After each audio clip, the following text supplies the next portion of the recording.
Hello and welcome to episode 723 of the official EstablishTheRun.com podcast. My name is Adam Levitan. I am one of the co-founders here at ETR, and we are back, baby. Yes, that's right. It is time to resume the weekly show you absolutely, positively cannot live without. It is Market Monday. For those of you who weren't here for this last summer, each Monday, right here, I will be going over the biggest risers and fallers in average draft position, aka ADP, in the best ball markets. I'll discuss whether I'm buying or selling these players at their new prices and why. The idea is simply to get you up to speed very quickly on what's happening out there in drafts and how to adjust. Our big goal with this, and really with all our content, is simply to give you reliable information to help you navigate the best ball streets right now. It's just insane, some of the stuff that we see out there. Hot takes, absurd rankings, wild theories that are almost certainly negative EV, just stuff that gets people torched, but it gets a lot of attention because it's so loud, and we're here to cut through all of that for you. Remember that if you are a best ball subscriber at ETR, it's just $39.99 for the whole summer, by the way. You have access to all our continuously updating best ball rankings. We're covering 5 sites right now, context around those rankings, live streams, strategy articles, lots more. Full list of ADP risers and fallers, not just the ones I'm going to talk about today, with context and article is up as well. Head to EstablishTheRun.com for more there. All right, let's begin with the biggest best ball risers from the last 7 days. Xavier Worthy is up 13.7 spots on Underdog to 56.8 overall. I mean, this Worthy steam is just a runaway train. And I understand why. He steals the show at the NFL Combine, breaks the record, 4.2-140. Then the Chiefs trade up to get him at 28 overall. He gets the round 1 draft capital, and he gets the nut landing spot with Patrick Mahomes and Andy Reid. And then over the last couple of weeks, the chances of a Rashee Rice suspension have just gone through the roof. We have the Lambeau incident where Rice fled the scene. We have the old stuff from college where Rice allegedly was involved in some incidents at SMU. Some teams took him off their board ahead of the draft. And now we have the latest thing from a few days ago or last week. Rashee Rice allegedly punched some dude he hired to do a photo shoot at a club. I don't know what's true, but the bottom line is the expectation now is Rashee Rice is going to be suspended for at least 4 games. James Palmer, formerly of NFL Network, saying at least half the season. The tea leaves just aren't great on Rashee Rice. Chiefs seem prepared for it. Add Hollywood Brown. Bring back Travis Kelce. Draft Xavier Worthy in round 1. I had heard that they really wanted to sign Zay Jones before he ended up signing with Arizona last week. So on Xavier Worthy specifically, look, anytime a dude weighs under 170 pounds, the bust risk is there. It just is. And yeah, you can say it's hard to fail when you have Patrick Mahomes and Andy Reid, but we've seen it plenty. Mecole Hardman failed. Kadarius Toney failed. MVS sucked. Even Rashee Rice last year, the Chiefs needed him so badly, but Andy Reid coddled him. They only played Rashee Rice for like a third of the snaps for the first half plus of the year. They're running out guys like Justin Watson and MVS. It was a joke.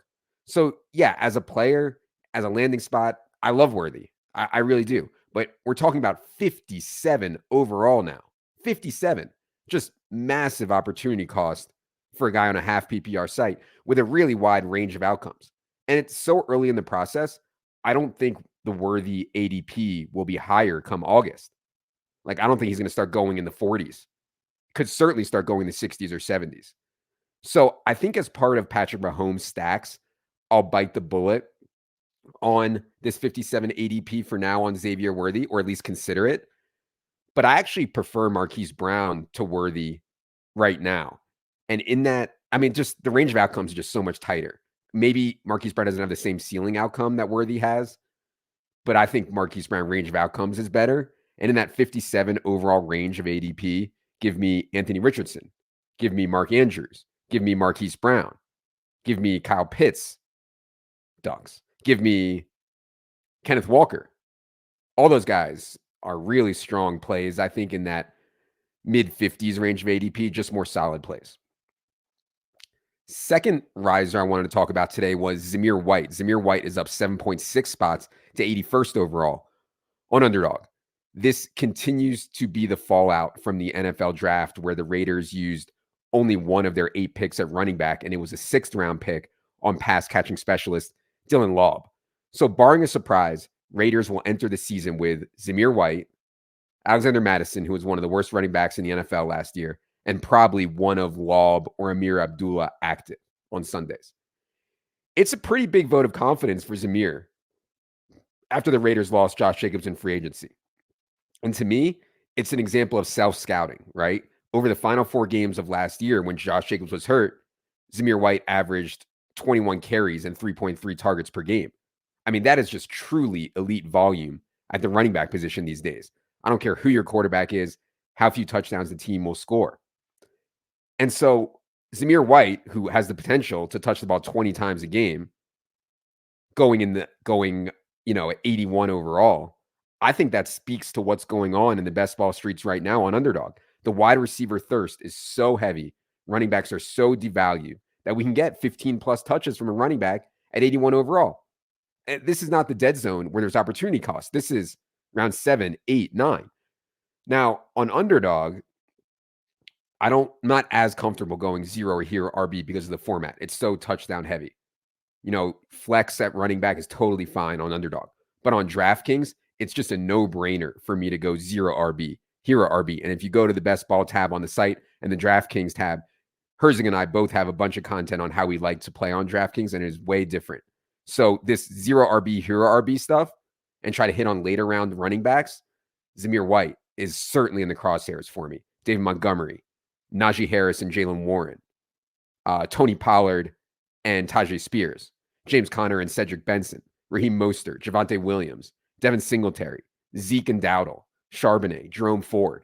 I mean, there's just a lot of options in that 8, 9, 10, 11, 12th round range at the running back position. So we'll be doing more content soon on how to play the running back landscape. Stay tuned for that.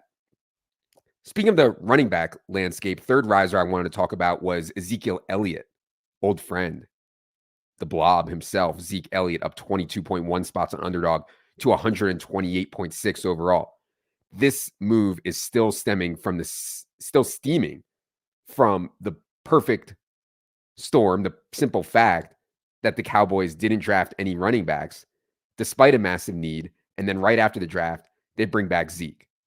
So let's be clear on a couple things. First, Dallas's offense is going to be good. Yeah, the offensive line is worse. Yes, they have depth issues, but I'd be really surprised if this offense is not top 10 in yards per play and in touchdowns per game. Still really talented, and that's certainly good for whoever is playing running back.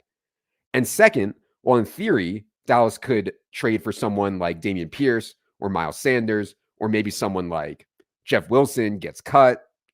I think the trade route is somewhat unlikely. I mean, if you're the Dallas, you can't give up more than a 6th or 7th round pick for a running back. And at that point, why wouldn't the Texans or Panthers just keep those guys for depth? So I think the depth chart is reasonably likely to be Zeke, Rico Dowdle, Deuce Vaughn in some type of committee. Zeke he has to be the slowest running back in the league. Can't do anything explosive. But in terms of goal line running and catching the football, he's probably Dallas's best option. I mean, Tony Pollard was bad last year, and they still used him so much. Obviously, coaches love Zeke, and pass protection also keeps him on the field. So on some of these 0 RB, hero RB teams that I mentioned, I don't mind taking Zeke in Underdog's touchdown-heavy format, round 11, round 12 or so. I'm okay with that. Let's get to this week's fallers. Going to talk about 3 of them here. First faller is Brock Bowers. Brock Bowers is down 15.7 spots to around 99 overall. Awful landing spot for Brock Bowers, and that's still getting corrected in the best ball markets. Talked about it on the Field Yates pod. When your quarterbacks are AOC and Minshew, Michael Mayer is there with 35th overall draft capital from last year. It's a bad landing spot. There's no doubt. But sometimes you just have to close your eyes and bet on talent. And Bowers plays a different position than Michael Mayer. I do not expect Brock Bowers to line up in line much at all. Expect a ton of 2 tight end sets out of the Raiders overall. And the bottom line for me is if Brock Bowers is as good as all the scouts and tape bros say, he will earn targets and he will be productive on them if he's that good. And he fills the tight end spot.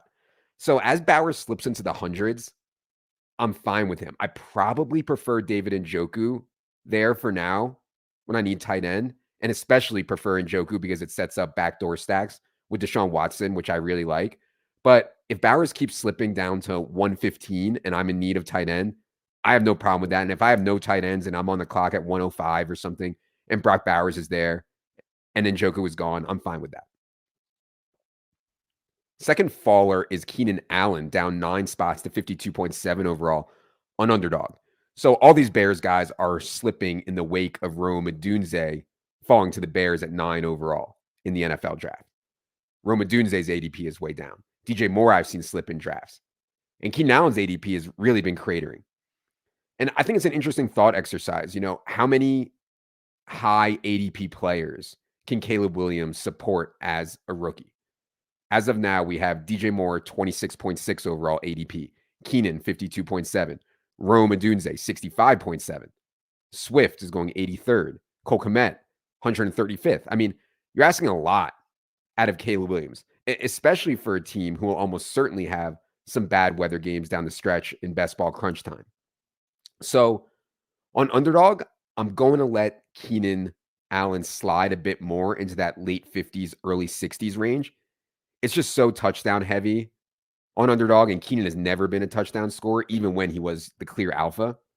But on DraftKings, where a reception is worth so much, I still like taking Keenan as he slides there. The guy has just earned targets at such an incredible rate his entire career. I don't expect that to stop. Last follower to talk about today is AD Mitchell. AD Mitchell, the rookie, is down 20.5 spots, 115th overall. And Josh Downs is down as well. He's down to 137th overall. I think AD Mitchell's draft capital continues to have people avoiding him to some degree. If the Colts had taken AD Mitchell somewhere in the first round, there's no way he'd be going late. There's no way he'd be sliding 21 spots. But all these rumors about off-field stuff, and next thing you know, he falls to the Colts. I mean, he was the, I believe, 11th wide receiver drafted. He falls to the Colts at 20th overall pick in the second round. Not in the first round, the second round. And so the NFL let us know what they think of AD Mitchell. 10 wide receivers before him, 20th pick of the second round. That, I think we have to respect that.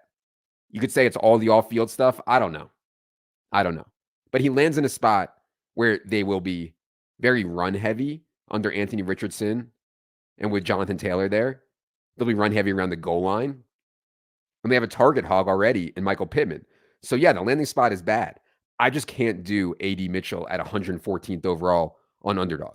There is this unreal thirst for both rookies and wide receivers on Underdog. I mean, in our rankings, we have AD Mitchell 151st overall, not even close to the 114 where he's going, which sucks because I do like AD Mitchell as a player and I want to be all in on Anthony Richardson. But to get A-Rich stacked, and I do like having him at least single stacked, it's either reach a little for Michael Pittman right now or reach a lot for AD Mitchell. So far, when I've been drafting, I've ended up with a lot of A-Rich Josh Downs stacks just due to price. I mean, Josh Downs at 137 overall, I like that. So hopefully the Mitchell price gets more palatable down the line and we'll be able to add him into some A-Rich stacks. But for now, man, it's a lot. It's expensive on AD Mitchell. All right. That is going to do it for the first Market Monday of the 2024 NFL season, NFL fantasy football season. We'll be back each week. Hope you guys enjoy this. Hope you guys get value out of it. If you want more on Best Ball, our brand new Best Ball sub, once again, is live. It's $40 for the whole summer. You can find details at EstablishTheRun.com. If you have not subscribed to the EstablishTheRun.com podcast yet, it is indeed free. Be sure you have it in your queue by searching for it anywhere podcasts are found and hitting the subscribe button. Also, be sure you're following me on Twitter for a ton more player takes at Adam Levitan, all one word. And be sure you're subscribed to our YouTube. It's free. And there's a ton of content on there that does not hit this pod feed. For producer Luke, for editor Jackson, for Jerry, I am Adam. Good luck, everybody.